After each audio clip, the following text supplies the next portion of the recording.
হযরত ইব্রাহিম খলিলুল্লাহ প্রথমবার চেষ্টা করলেন, কাজ হয় না। দ্বিতীয়বার চেষ্টা করলেন, কাজ হয় না। এইভাবে শরীরের মধ্যে যতটুকু এনার্জি আছে সমস্ত শক্তি প্রয়োগ করে ইসমাইলের গলায় ছুরি চালানোর জন্য চেষ্টা করছে। হযরত ইব্রাহিম খলিলুল্লাহ আলাইহিস সালাম জবে করার ক্ষেত্রে ব্যর্থ হচ্ছেন। রাগান্বিত হয়ে সেই ছুরিটা নিক্ষেপ করেছেন, পাথরের উপরে পড়েছে। বিশাল আকৃতির পাথর, ধারালো ছুরি পড়া মাত্র দুই ভাগ হয়ে গেছে। ইব্রাহিম খলিলুল্লাহ সেই ছুরিকে ইশারা করে বলে, ও ধারালো ছুরি, পাথরকে দুই ভাগ করেছো, ইসমাইলের গলা কেন কাটছো না? সেই ছুরির জবান খুলে গেল। আল খলিলু ইয়ামুরুনি বিল কাতঈ, আল্লাহর খলিল ইব্রাহিম আলাইহিস সালাম আমাকে অর্ডার করছে ইসমাইলের গলা কাটার জন্য। ওয়াল জালিলু ইয়ানহানি, আর ইব্রাহিম খলিলুল্লাহর যিনি মালিক আল্লাহ আমাকে নির্দেশ দিচ্ছে ইসমাইলের গলা যেন না কাটি। চিৎকার দিয়ে বলি সুবহানাল্লাহ। পবিত্র কোরআনুল কারীমের সূরা আনআম এর 163 নম্বর আয়াতে কারীম আল্লাহ তাআলা বলেন, কুল, ওগো হাবিব আপনি বলে দিন, ইন্না সলাতি ওয়া নুসুকি ওয়া মাহইয়ায়া ওয়া মামাতি লিল্লাহি রাব্বিল আলামিন। আল্লাহ তাআলা বলেন, ওগো আমার হাবিব আপনি বলে দিন, ইন্না সলাতি নিঃসন্দেহে নামাজ, ওয়া নুসুকি কুরবানি, ওয়া মাহইয়ায়া তোমার হায়াত, ওয়া মামাতি তোমার মরণ, লিল্লাহি রাব্বিল আলামিন সব কিছু হচ্ছে একমাত্র আল্লাহর জন্য। জোরে বলি সুবহানাল্লাহ। আমরা যে নামাজ পড়তে আসলাম এই নামাজ আল্লাহর জন্য। আমরা যে নামাজের পরে কুরবানি দিব এই কুরবানি আল্লাহর জন্য। আমাদের জীবন, আমরা যে কথা বলতে পারছি, জীবন যাপন করছি, আমাদের হায়াত, এই হায়াত আল্লাহর জন্য। আমাদের যেই মৃত্যু আসবে এই মৃত্যু আল্লাহর জন্য। আল্লাহ বলেন, বান্দা এখানে তোমার কিছু নাই, সব কিছুর মালিক একমাত্র আমি আল্লাহ। সব কিছুর উদ্দেশ্য থাকতে হবে একমাত্র আমি আল্লাহর উদ্দেশ্য। জোরে বলি সুবহানাল্লাহ। আল্লাহ তাআলা কোরআনুল কারীমের সূরা কাউসারের মধ্যে বলেন, ফাসল্লি লিরাব্বিকা ওয়ানহার, আপনি আপনার প্রতিপালকের জন্য নামাজ পড়ুন, ওয়ানহার এবং কুরবানি করুন। জোরে বলি না সুবহানাল্লাহ। তাহলে এই আয়াত থেকে বোঝা যায়, আমি বিস্তারিত আলোচনার দিকে যাচ্ছি না, আমরা যে নামাজ পড়ছি, কুরবানি করব, সব কিছু আমরা আমাদের উদ্দেশ্য একমাত্র আল্লাহকে রাজি করা। কথা বলেন ঠিক না? এখন আসুন একটা হাদিস শরীফের দিকে যাই, যেটা মুত্তাফাকুন আলাইহি হাদিস, সহিহ বুখারী শরীফের মধ্যে আছে এবং ইমাম মুসলিম রহমতুল্লাহ আলাইহিও মুসলিম শরীফের মধ্যে এটা কোট করেছেন। عن زيد بن أرقام رضي الله تعالى عنه قال قال أصحاب رسول الله صلى الله عليه وسلم। হযরত যায়েদ ইবনে আরকাম রাদিয়াল্লাহু তাআলা বলেন, সাহাবী নবী করিম সাল্লাল্লাহু আলাইহি ওয়াসাল্লামের কদমে আরজ করলেন, মা হাযিহিল আদহি, ইয়া রাসূলুল্লাহ আপনার কাছে জানতে চাই এই কুরবানি কি? আমাদেরকে যে আপনি কুরবানির নির্দেশ দিয়েছেন, আল্লাহ কুরবানি করতে বলেছেন, এই কুরবানিটা কি? রাসূল করিম সাল্লাল্লাহু আলাইহি ওয়াসাল্লাম নূরানি জবানে জবাব দিয়েছেন, ক্বালা সুন্নাতু আবিকুম ইব্রাহিমা, এই কুরবানি হচ্ছে তোমাদের পিতা হযরতে ইব্রাহিম খলিলুল্লাহ আলাইহিস সালামের সুন্নাত। চিৎকার দিয়ে বলি না সুবহানাল্লাহ। এরপরে সাহাবায়ে কিরামরা বলেন, ক্বালু ফামা লানা ফিহা ইয়া রাসূলুল্লাহ, নবী গো আপনার কদমে জানতে চাই, কুরবানি এটা ইব্রাহিম আলাইহিস সালামের সুন্নত, এটা আমরা বুঝতে পারলাম, জানতে পারলাম, মানলাম। ইয়া রাসূলুল্লাহ এই কুরবানির ভিতরে আমাদের জন্য কি কল্যাণ আছে? এই কুরবানির ভিতরে আমাদের জন্য কি ফায়দা আছে? এই কুরবানি করলে আল্লাহ তাআলা আমাদেরকে কি দিবেন? রাসূল করিম সাল্লাল্লাহু আলাইহি ওয়াসাল্লাম বলেন, ক্বালা বিকুল্লি শাওরাতিন হাসানাত, যেই পশু দিয়ে কুরবানি দেওয়া হবে ওই পশুর যতগুলা লোম আছে প্রত্যেকটা লোমের পশমের বিনিময়ে একটি একটি করে সওয়াব আল্লাহ দিয়ে দিবেন। জুড়ে বলি। সাহাবায়ে কিরামরা জিজ্ঞেস করলেন, ক্বালু ফাসুফ ইয়া রাসূলুল্লাহ, নবী গো আপনার কদমে আবারও জানতে চাই, ইয়া রাসূলুল্লাহ বকরির পশমের সিস্টেমও কি একই হবে? নবী গো সাধারণ পশুর পশমের ভিন্নতা একরকম, বকরির মধ্যে যেই পশম থাকে এটা তো অগণিত, গণনা করা যায় না। ইয়া রাসূলুল্লাহ যদি আমরা বকরি দিয়ে কুরবানি দিই তাইলে কি বকরির পশমের সেই সমপরিমাণ নেকি কি আমরা পাবো? আল্লাহর নবী বলেন, ওগো আমার সাহাবায়ে ইকরামরা, আমার নবী বলেন, হে আমার সাহাবীরা শুনো, ক্বালা বিকুল্লি শাওরাতিন মিনাস সুফি হাসানাত, বকরিরও প্রত্যেকটা পশমের বিনিময়ে আল্লাহ তোমাদেরকে একটি করে নেকি দিবেন। জোরে বলি সুবহানাল্লাহ। এই কুরবানির বিষয়ে আল্লাহ তাআলা কোরআনুল কারীমের সূরা হজের 37 নম্বর আয়াতের মধ্যে বলেন, লা ইয়ানালাল্লাহ, আল্লাহর কাছে পৌঁছায় না, আল্লাহর কাছে যায় না, লুহুমুহা, যেই কুরবানির পশু তোমরা দিবা, যেই পশুর মাংস আল্লাহর কাছে যায় না, ওয়ালা দিমাউহা, ওই পশুর রক্ত আল্লাহর কাছে পৌঁছায় না, ওয়ালাকিন ইয়ানালুহু তাকওয়া মিনকুম, শুধুমাত্র তোমাদের তাকওয়া, অন্তরের মধ্যে কি আছে, পশুটা যে কোরবানি দিচ্ছ এটা কি মানুষকে দেখানোর জন্য নাকি আল্লাহকে রাজি করার জন্য? তুমি যে বিশাল আকৃতির পশু কিনেছো মানুষের কাছে সমাজের চোখে পয়সাওয়ালা হিসাবে পরিচিতি লাভ করার জন্য নাকি আল্লাহকে রাজি করার জন্য? আমার আল্লাহ বলেন, আমি খোদা তোমাদের তাকওয়াটা দেখি, এই তাকওয়াই আমার কাছে পৌঁছে। চিৎকার দিয়ে বলি সুবহানাল্লাহ। এই আয়াতের তাফসীরের মধ্যে দেখলাম, তখনকার সময়ের মধ্যে সেই মক্কার মানুষেরা কিছু যদি পশু জবাই করতো, কোরবানি দিত, সেই পশুর রক্তগুলা খানায়ে কাবার দেওয়ালের মধ্যে লাগাই দিত। তাদের একটা ধারণা ছিল, এই পশুর রক্তগুলা, ব্লাডগুলা যদি খানায়ে কাবার দেওয়ালে লাগানো হয় তাইলে মনে হয় কুরবানিটা আল্লাহ কবুল করবেন। আমার আল্লাহ বলেন, এই পশুর রক্ত আমার কাছে আসে না, এই পশুর মাংস আমার কাছে আসে না, তোমাদের অন্তরের তাকওয়াটাই আমি আল্লাহর কাছে আছে। জুড়ে বলি না সুবহানাল্লাহ। এখন আসুন মনোযোগ দিয়ে খেয়াল করবেন, একেবারে সংক্ষেপে বলছি। হযরত ইব্রাহিম আলাইহিস সালাম, ইসমাঈল আলাইহিস সালামের যেই কুরবানি যুগের পর যুগ আমাদেরকে এই স্মরণ করিয়ে দিচ্ছে, ইব্রাহিম আলাইহিস সালাম কেমন পরীক্ষা দিয়েছেন, ইসমাঈল আলাইহিস সালাম কেমন পরীক্ষা দিয়েছেন। এখান থেকে আমাদের শিক্ষাটা কি? মনোযোগ দিয়ে খেয়াল করবেন। কোরআনুল কারীমের সূরা সাফফাতের 102 নম্বর এবং 3 নম্বর আয়াতে কারিমার আলোচনাটুকু আমি করছি, মনোযোগ দিয়ে খেয়াল করবেন। আল্লাহ তাআলা বলেন, ফালাম্মা বালাগা মাআহুস সায়া, হযরত ইসমাঈল আলাইহিস সালাম যখন বাবার সাথে চলাফেরা করার বয়সে উপনীত হয়েছে, অর্থাৎ বিভিন্ন তাফসীরের মধ্যে বিভিন্ন বর্ণনা আছে, 12 কিংবা 13 বছরের বয়সে যখন ইসমাঈল আলাইহিস সালাম উপনীত হয়েছে, ওই ছোট্ট কালে ইব্রাহিম খলিলুল্লাহ আল্লাহর নির্দেশে হযরতে মা হাজরা আলাইহিস সালাম এবং ইসমাঈল আলাইহিস সালামকে সেখানে রেখে গিয়েছেন, অনাবাদী জায়গায় রেখে গেছেন।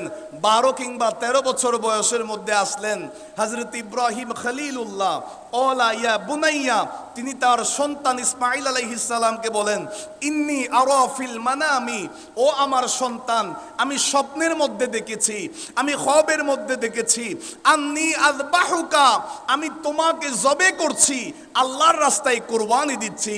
চিৎকার দিয়ে বলি সুবহানাল্লাহ। তাফসীরের মধ্যে আছে, এর আগে 2 কিংবা 3 বার ইব্রাহিম আলাইহিস সালাম স্বপ্নে দেখলেন। প্রথমবার দেখলেন আল্লাহ বলছেন, ও ইব্রাহিম খলিলুল্লাহ আমার রাস্তায় কোরবানি দাও, তিনি কিছু দান সদকা করে দিলেন। পরের দিন আবারও দেখলেন হযরত ইব্রাহিম আলাইহিস সালামকে কুরবানির নির্দেশ দেওয়া হচ্ছে। ইব্রাহিম আলাইহিস সালাম আল্লাহর রাস্তায় 100 উট কুরবানি দিয়েছেন। পরের দিন আবারও দেখলেন, ও ইব্রাহিম খলিলুল্লাহ তোমার সবচাইতে প্রিয় বস্তু যেটা আছে, সবচাইতে প্রিয় জিনিস যেটা আছে, সেটা আমার রাস্তায় কোরবানি দাও। ইব্রাহিম খলিলুল্লাহ তখন বুঝতে পারলেন, আল্লাহ তো আমার কাছে টাকা পয়সা চাই না, ধন সম্পদ চাই না, আল্লাহ তো উটের কুরবানি চাই না, আমার কলিজার টুকরা সন্তান, যেই সন্তানকে আমি আল্লাহর কাছে দোয়া করে করে বৃদ্ধ বয়সে আল্লাহ আমাকে দিয়ে খুশি করেছেন, আমার সেই কলিজার টুকরা ইসমাঈলের কুরবানি আমার আল্লাহ পছন্দ করেছেন। হযরত ইসমাঈল আলাইহিস সালামকে যখন এই স্বপ্নের ব্যাখ্যাটা বললেন, তখন হযরতে ইব্রাহিম আলাইহিস সালাম বলেন, ফানজুর মাযা তারা, আমি যে তোমাকে স্বপ্নের কথাটা বললাম, কুরবানির কথাটা বললাম, এই বিষয়ে তোমার মতভেদটা কি, তোমার মন্তব্যটা কি? হযরতে ইসমাঈল আলাইহিস সালাম বলেন, ক্বালা ইয়া আবা তিফআল, হে আমার পিতা আপনি তাই করুন, মা তুমারু, যা আল্লাহ আপনাকে নির্দেশ দিয়েছেন। জোরে বলি সুবহানাল্লাহ। হযরত ইসমাঈল আলাইহিস সালাম বলেন, ওগো আমার প্রাণপ্রিয় আব্বাজান, আপনি তাই করুন যা আল্লাহ আপনাকে অর্ডার করেছেন। স্বপ্নের মধ্যে যা আল্লাহ আপনাকে বলে দিয়েছেন, সাতাজিদুনি ইনশাআল্লাহু মিনাস সাবিরিন। আল্লাহ যদি চাহেন, আমার পক্ষ থেকে কোনো আপত্তি নাই, কোনো অভিযোগ নাই। ওগো আমার আব্বাজান, আমাকে কুরবানি দেওয়ার জন্য আল্লাহ বলেছেন, আপনি আমাকে জবে করে দেন, কুরবানি দিয়ে দেন। আমি ইসমাইল আলাইহিস সালাম বেসবরি হব না, আমার ভিতরে ধৈর্য আছে। আমি একজন ইসমাইল নয়, হাজারো ইসমাইলের জান যদি আমার আল্লাহ পছন্দ করেন, ও আমার আব্বাজান, একবার নয় দুইবার নয়, আমি ইসমাইল হাজারো বার কুরবানি হওয়ার জন্য প্রস্তুত আছি। জোরে বলে, আরো জোরে বলুন। হযরত ইব্রাহিম আলাইহিস সালামের সন্তান যখন ইসমাইল আলাইহিস সালাম বাবাকে সাপোর্ট দিলেন, বাবা আপনি টেনশন করেন না, আমার কোনো আপত্তি নাই, অভিযোগ নাই, আপনি তাই করেন। হযরত ইব্রাহিম খলিলুল্লাহ আলাইহিস সালাম আপন সন্তানকে নিয়ে ছুরি এবং রশি নিয়ে চলে গেলেন, মা হাজারা থেকে বিদায় নিলেন। যাওয়ার পথে শয়তান ডিস্টার্ব করেছে, একবার নয় দুইবার নয় তিনবার। হযরত ইব্রাহিম খলিলুল্লাহ আলাইহিস সালাম সাতটি করে করে তিনবার সেই শয়তানকে পাথর নিক্ষেপ করেছেন।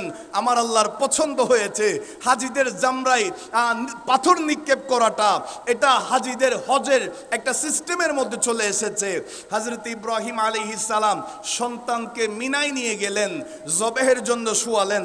আল্লাহ বলেন, ফালাম্মা আসলামা ওয়াতাল্লাহু লিল জাবিন, যখন পিতা পুত্র উভয়েই আল্লাহর আনুগত্য প্রকাশ করেছে, তখন ইব্রাহিম আলাইহিস সালাম ইসমাইল আলাইহিস সালামকে জবে করার জন্য শোয়ালেন।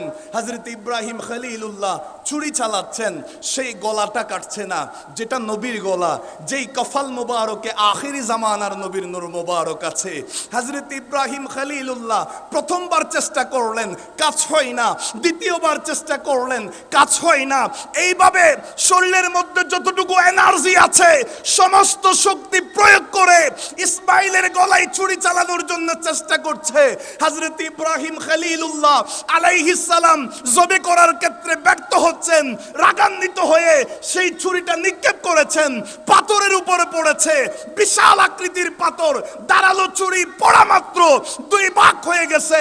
ইব্রাহিম খলিলুল্লাহ সেই ছুরিকে ইশারা করে বলে, ও ধারালো ছুরি, পাথরকে দুই ভাগ করেছো, ইসমাইলের গলা কেন কাটছো না?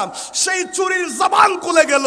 আল খলিলু ইয়ামুরুনি বিল কাতঈ, আল্লাহর খলিল ইব্রাহিম আলাইহিস সালাম আমাকে অর্ডার করছে ইসমাইলের গলা কাটার জন্য। ওয়াল জালিলু ইয়ানহানি, আর ইব্রাহিম খলিলুল্লাহর যিনি মালিক, আল্লাহ আমাকে নির্দেশ দিচ্ছে ইসমাইলের গলা যেন না কাটি। চিৎকার দিয়ে বলি সুবহানাল্লাহ। আর একটু জোরে বলেন। সেই ছুরি জবাব দিয়ে দিয়েছে, ইসমাইলের গলা কাটার জন্য, না কাটার জন্য নির্দেশ দিয়েছেন আমাকে আল্লাহ। চিৎকার দিয়ে বলি না সুবহানাল্লাহ। হযরত ইসমাইল ইসলাম বলেন, বাবা মনে হয় আপনি আমাকে দেখছেন তো সেজন্য কাটতে পারছেন না, মায়া ছাড়তে পারছেন না, আমার কাপড় দিয়ে চোখটা বন্ধ করে ফেলেন। হযরত ইব্রাহিম আলাইহিস সালাম চোখ বন্ধ করলেন, ইসমাইল আলাইহিস সালামের গলা মুবারকে ছুরি চালাচ্ছেন, কেমন জানি কাটা হয়ে গেছে, রক্তের ব্লাড শুরু হয়ে গেছে।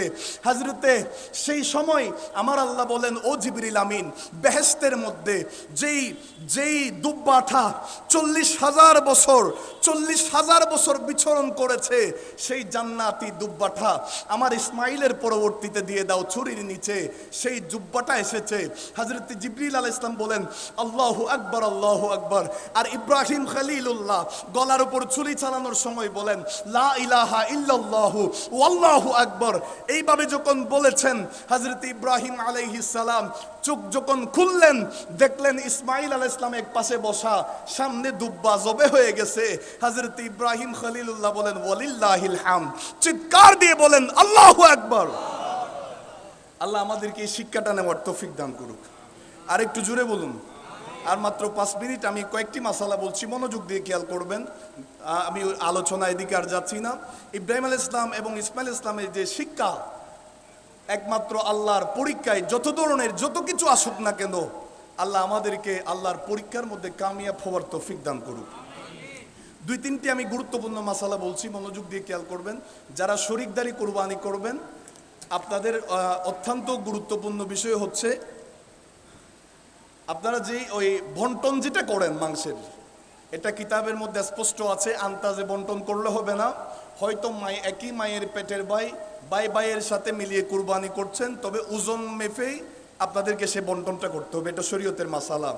আন্তাজে করলে হবে না, ওজন মেপেই আপনাদেরকে সেই বন্টনটা করতে হবে। আরেকটা বিষয় গুরুত্বপূর্ণ মাসালা, আপনি আপনার সেই মাংসকে যেটা উত্তম, যেটা আফজল, আপনি 3 ভাগ করতে পারেন। 1 ভাগ নিজের জন্য, আরেক ভাগ আত্মীয় স্বজনের জন্য, আরেক ভাগ গরিব মিসকিনের জন্য। এটা শরীয়তের মধ্যে উত্তম ফয়সালা। আল্লাহ আমাদেরকে মানার তৌফিক দান করুন। আরেকটা গুরুত্বপূর্ণ যে মাসালাটা, অনেকে হয়তো গরু জবে দিছে অথবা পশু জবে দেওয়ার পরে দেখা গেছে সেই পশুর পেটের ভিতরে বাচ্চা আছে। অনেকে মনে করেন যে বাচ্চা থাকলে কোরবানি হবে না। এটা নয়, আপনার সেই পশুর পেটের ভিতরে যদি জীবিত বাচ্চা থাকে, তাইলে সেটা আপনি আবার জবে করে সেটা ওই মাংসের সাথে খেয়ে ফেলতে পারবেন। আর সেই পশুর পেটে যদি বাচ্চা মৃত হয়, তাইলে সেই বাচ্চাটা বাইরে কোথাও মাটির নিচে ফুটে ফেলবেন। ওই পশুর মাংসের মধ্যে কোনো আর প্রবলেম থাকবে না, আপনার কুরবানি আদায় হয়ে যাবে। আল্লাহ আমাদের সকলকে কবুল করুক।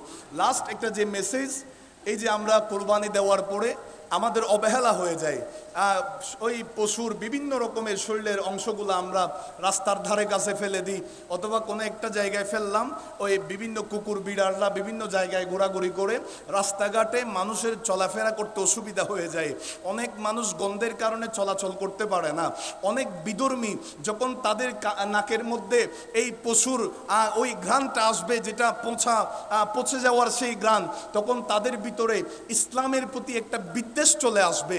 সুতরাং আমাদের উচিত, আমরা কুরবানি দিয়েছি, সেই পশুর যেগুলা অবশিষ্ট যেই জিনিসগুলা ফেলে দেওয়ার বিষয়, সেগুলো আমরা মাটির নিচে ফুটে ফেলবো, অথবা সিটি কর্পোরেশনের নির্ধারিত সিস্টেম মোতাবেক আমরা সেই কাজটা করব, যেন রাস্তাঘাট মানুষের চলাচলের পথ যেন পরিষ্কার থাকে, ময়লা আবর্জনা না থাকে, দুর্গন্ধ মুক্ত যেন পরিবেশ থাকে। আল্লাহ তাআলা আমাদেরকে কবুল করুক, সকলে বলি আমিন।